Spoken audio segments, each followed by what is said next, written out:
About half of the fish we eat is caught from the wild every year, and the other half is farmed. But farming faces the same problems as land-based agriculture, which is you have to grow too many animals in too small of an area, and they all come from the same genetic ancestors.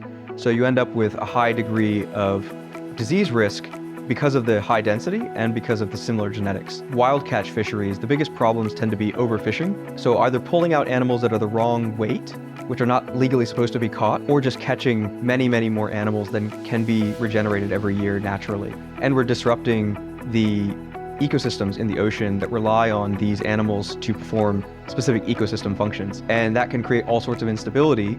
The second biggest problem in fishing is known as bycatch, which is catching fish that you don't intend to eat. And this is frequently a problem with traditional methods because they use very large nets that indiscriminately catch large volumes of fish. And so we need to find a way to come up with more production to feed growing demand, but without resorting to the same farming techniques that got us this far. On our current trajectory with the current technology and approaches that we're using, we're on our way to depopulating the oceans by the middle of the century and to making most of our fish supply unsustainable by that same time frame. I spent about 3.5 years working at a venture studio helping to build companies out of universities in the US. And one of the core areas of focus for me was biotech related to fish farming, to aquaculture. And realized, I think in that moment, actually seeing it firsthand, how much work we had to do to make fish farming sustainable for the long term. And realizing that what got us here in terms of feeding 8 billion people wasn't going to get us to 10 billion without significant improvement. And so I started thinking about alternative approaches and wanted to develop something that would enable the industry to adopt new technology production approaches as opposed to trying to be an end-to-end solution. And so the idea of Umami Meats began as a company to produce technology that would enable industry to create a third way beyond just fishing and farming.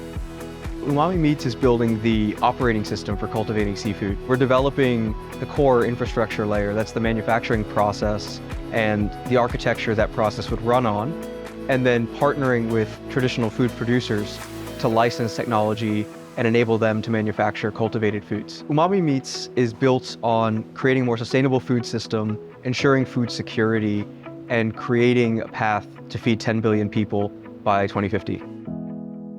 So cultivating seafood starts by developing a cell line where we isolate a stem cell from a fish and then develop what's known as a clone, or a single cell that has the right properties to allow us to grow it at a large scale. We then grow that in bioreactors to produce many trillions of cells from our initial stem cell, and then we differentiate or turn those cells into muscle and fat. The last step is to then take the muscle and fat and produce final products.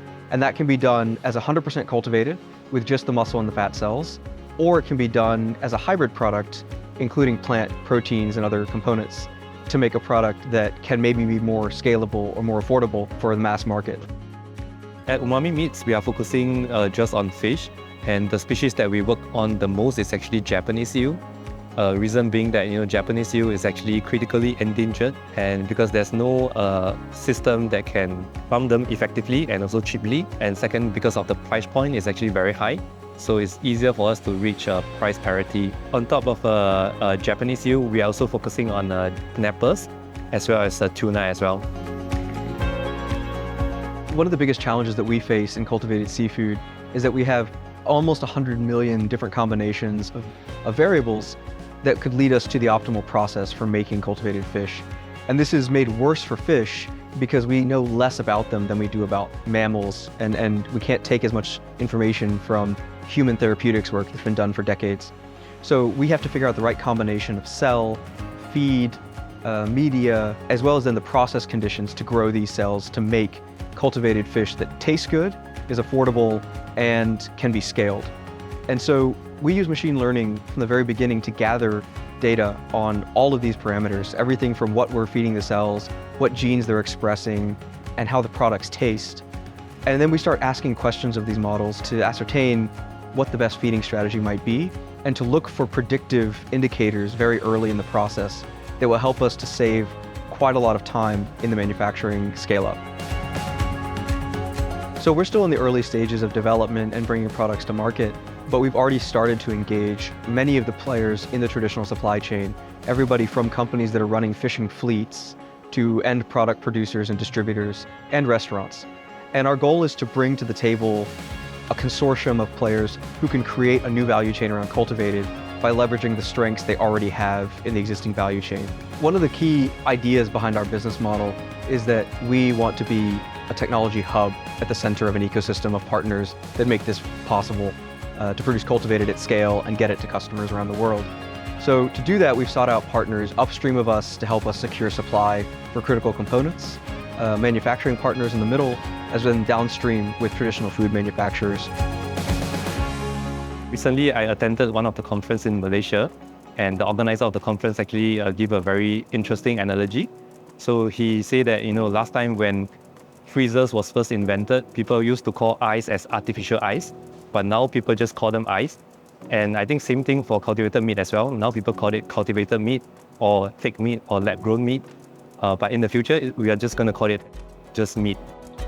So over the coming decades, we're approaching a cliff and a point of no return for being able to salvage our oceans and our ecosystems that we rely upon to produce our food.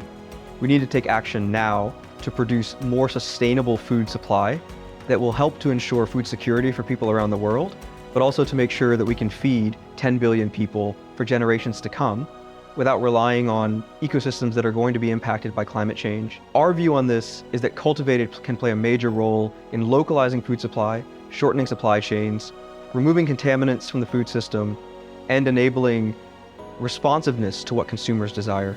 So we can create what people want, where they want it, and when they want it.